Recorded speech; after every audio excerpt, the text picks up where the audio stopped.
International school. કેમ છો બાળકો?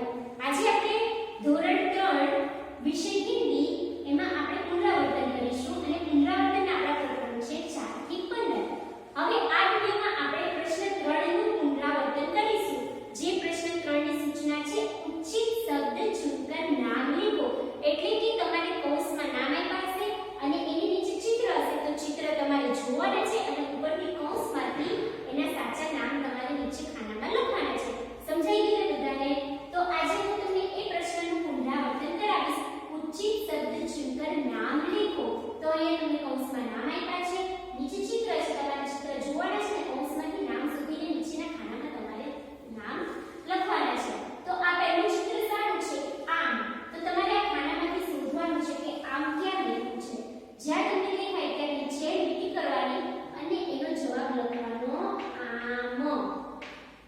બીજું ચિત્ર સારું છે, છાતા. તો તમારે છાતા શોધવાનું છે અને નીચે છાતા લખવાનું છે. અને જ્યારે તમે હિન્દી લખો ત્યારે હંમેશા ઉપરની લીટીને અડાડીને જ તમારે લખવાનું છે.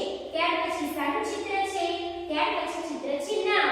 તો તમારે નામ ઉપર લીટી કરવાની છે અને નામ લખવાનું છે. ઉપર લીટી કરવાનું કારણ શું કે તમારાથી એકનો એક શબ્દ બે વાર લખાય નહીં, એટલા માટે ઉપર લીટી કરતા જવાનું. ત્યાર પછી સારું ચિત્ર છે મટર. મટર એટલે કે વટાણા.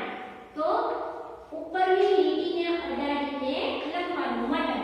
ત્યાર પછી બીજો સવાલ છે, પહેલું ચિત્ર સારું છે તમારું ધનુષનું. તો તમારે ઉપરથી લખવાનું ધનુષ. ઉપરની લીટીને અડાડીને જ હંમેશા લખવાનું રહેશે. ત્યાર પછી સારું ચિત્ર છે અંગૂર એટલે કે દ્રાક્ષ. તો તમારે લખવાનું અંગૂર. વ્યવસ્થિત જોડણી જોડીને લખવાનું અને ઉપર લીટી કરવાનું ભૂલવાનું નહીં. ત્યાર પછી સારું ચિત્ર છે એક. તો ઉપર તમારે શોધવાનું અને લખવાનું છે એક. ત્યાર પછી